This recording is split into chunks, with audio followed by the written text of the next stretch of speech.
आपण सारेच असतो प्रवासी, एका अनामिक प्रवासाला निघालेले प्रवासी. हाच प्रवास कधी सुवासिक कुसुमांच्या बागेतला तर कधी घनदाट अरण्यातला, कधी गर्द हिरवळीवरचा तर कधी घोर रेताडलेल्या वाळवंटातला. प्रत्येकजण पाहत असतो अज्ञातातलं एक नवीन जग.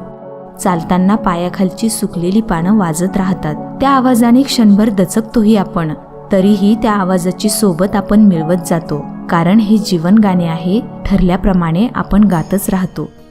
असाच सक्रिय निष्क्रिय दिनक्रम सुरू असतो आपला. कोणी पैशाच्या मागे धावतोय, कोणी संसाराच्या मागे धावतोय. पुढे काय व्हायचे असेल ते होवो, पण माणसांच्या लाटा आयुष्याच्या स्टेशनावर येऊन धडकत आहेत. याच लाटा धकाधकीच्या जीवनात विरत आहेत. मग आयुष्याच्या एका वळणावर थोडंसं थांबावं वाटतं. पुढे जाताना मागच्या पावलाचं निरीक्षण करतो आपण आणि काही निरागस आठवणीत रममाण होतो आपण. आठवतात ते शाळेचे दिवस आणि रम्य ते बालपण.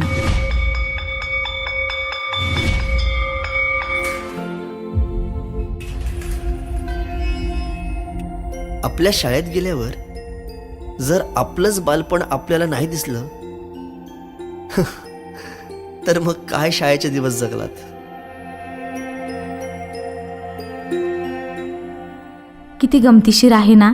लहानपणी मोठं व्हावं वाटतं तर मोठेपणी लहान असावं असं वाटतं. खरं तर लहानपण कधीच जात नसतं, ते आपल्यात जिवंत असतं. म्हणूनच अशा भेटीचा योग जुळून येतो, गेट टुगेदर. अनेक वर्षांनी बालपणीच्या मित्रमैत्रिणींना भेटण्याचा हा दिवस. ही बॅच आहे 2003 सालची. ही भेट आहे तब्बल 20 वर्षांनंतरची.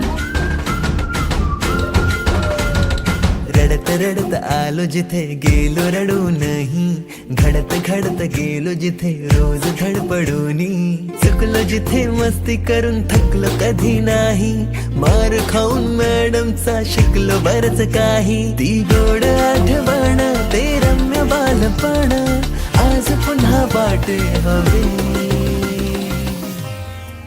कालाय तस्मै नमहा. शाळेतील त्या मंतारलेल्या दिवसांच्या आता फक्त आठवणी उरल्या आहेत. शाळेची वेळ तशी 10ची, पण आम्ही त्या आधीच हजर असायचो. शाळेच्या वर्गखोल्यांची, पटांगणाची साफसफाई आणि परिपाठाने दिवसाची सुरुवात व्हायची. प्रार्थना, राष्ट्रगीत, सुविचार, बोधकथा आणि बरेच काही. जेवणाची घंटा झाली की एकत्र डबे खायचो. आजही ऑफिसमध्ये मधल्या वेळेचं जेवण मित्रांबरोबर करतो खरं, पण शाळेच्या त्या डबा पार्टीची सर कधीच आली नाही. मधल्या सुट्टीला डब्बा खायची मजा, आता पोटात झाड, खारीच्या दातांनी शेर केल्या लिमलेटच्या गोळ्या, कधी ग्राउंडवर मित्रांच्या वेड्या भलत्याच करामती.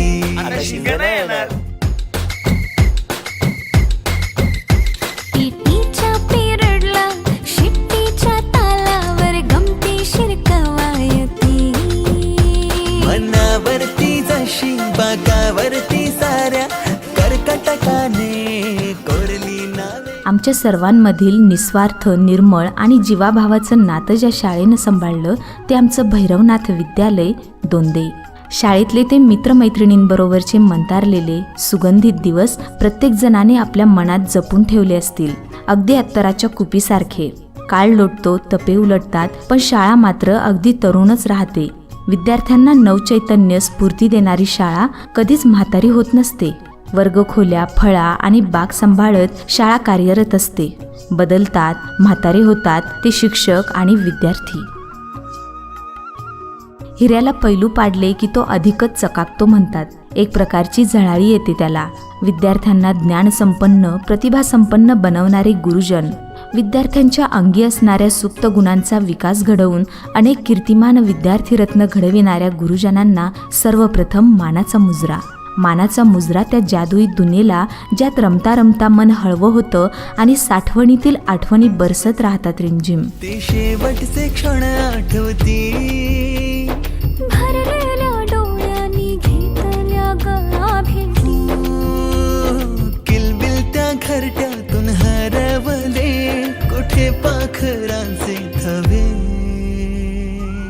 आज शाळेचा गणवेश घालून स्कूल बसची वाट पाहणारी मुलं पाहिली की आठवते, आम्ही आईबाबांचा मार खाऊन शाळेत निघायचो. किंचित कंटाळलेल्या चेहऱ्यांनी शाळेत जाणारी आजची मुलं लॅपटॉप, आयपॅड किंवा स्मार्टफोन घेऊन एखाद्या ॲपवर लॉग इन होत असतात. आम्ही मात्र मित्राच्या घरी जाऊन पाटी पेन्सिल घेऊन अभ्यास करायचो. पाहता पाहता मोठे झालो, सगळेच गणित बदलत गेले. छोट्या छोट्या आनंदाचे क्षण केव्हाच उडून गेले.